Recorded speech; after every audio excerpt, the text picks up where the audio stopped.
One of the careers I was considering when I was a high schooler was being a full-time animator. I was going to a high school where it was half art and half just regular high school. So pretty much half of my week, every week, was spent animating shorts, video game stuff, 3D and 2D animation, and wasn't very good at it, but I was obsessed. But what happened as soon as I graduated is I just completely burnt out from it and never touched it again. For the past 4 or more years, I just have not been able to do animation for more than 5 seconds. Until today. Okay, so I opened up Flip-A-Clip. It's not what I used to use, but it is really easy to just whip your phone out and try. And I used to use CreateUp, but that program's kind of become super duper glitchy. So I'm just on my phone trying to remember how to do the very classic bouncing ball animation. Coming back to this bouncing ball for the first time in years felt literally insane because I have completely and utterly lost any modicum of skill I had beforehand. But in a way, it was fun. There was no pressure, no stakes. And the best part probably is it only took me like 5 minutes to make it. The second animation I wanted to make was a little frog spinning around on a lily pad with a strawberry on his head. I was inspired by the Abby Toads animations, where the frogs are just being the most wholesome creatures ever.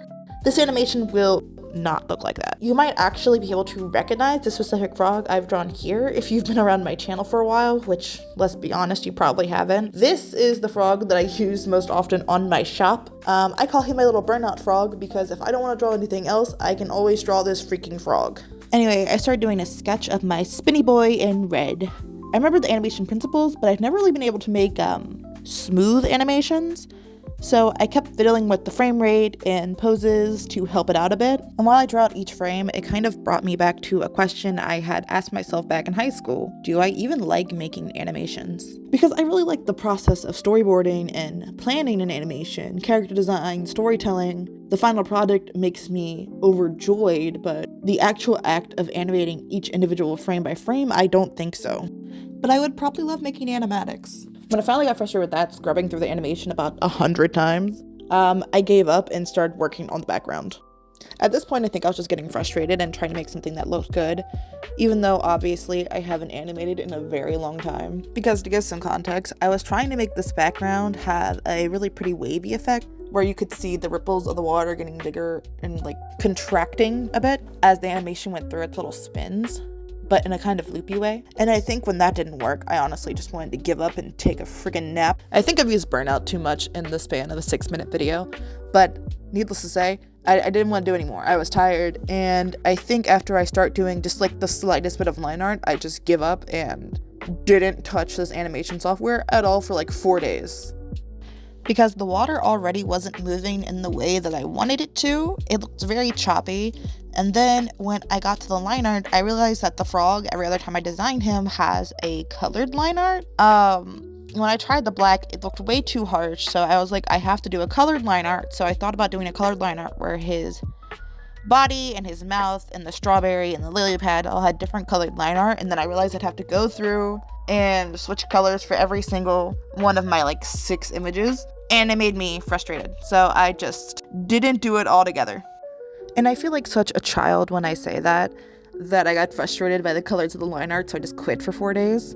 And I think as an artist, I have let myself go in the self-discipline a little bit and have stopped challenging myself to do hard things, because when I came back and I just slightly modified it to all be a dark green color, it went so fast. Honestly, at this point, I wasn't even frustrated anymore. I was just bored. So as I went to do the line art, it really only took me like 10-20 minutes to get through all the frog's line art. Trying to figure out how keep him consistent from all the angles is a little bit of struggle, but not really. I'm trying to get into this mental philosophy in all areas between YouTube, art, and whatever else I love to do. Anything is better than nothing. Like, even if it's not perfect, it is better than if I had done nothing at all. And there's a lot that I do like about this little animation.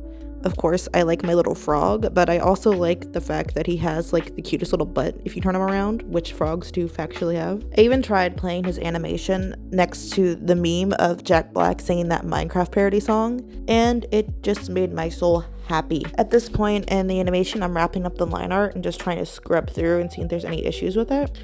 And as I'm scrubbing through it, I'm having a little bit of issue keeping track of where the little like cut in the lily pad is in like 3D space in proportion to the frog.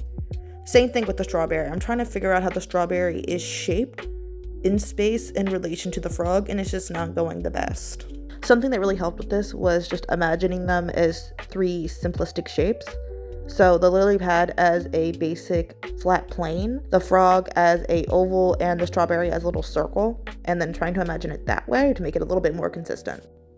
But literally forget all of that because now we're on to freaking coloring. I don't know what it was about coloring this frog, but it felt so reinvigorating and fun and overly joyous.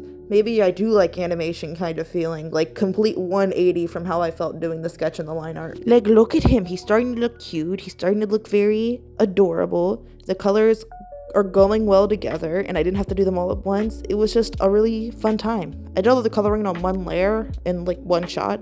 I think this felt even faster than the line art, although it wasn't, like, statistically. Although now that I'm editing this, I realize he doesn't have his little cheek blushes that he usually has, and that deserves a public apology. But for the colors, I decided to mute them out a bit since I thought too much brightness would really blow this out of proportion since he's already really cutesy. I thought about doing white dots on the strawberry, decided not to.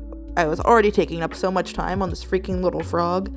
Each recording I made of this frog was over an hour long, and half of it was me just staring at it and scrubbing through the animation. And after I start playing it, I know it's still a little choppy, so I'm over here trying to like play around with the frame rates and the poses and the timing of frames until it looks just a little bit better, a little smoother. And then we are almost pretty much freaking done.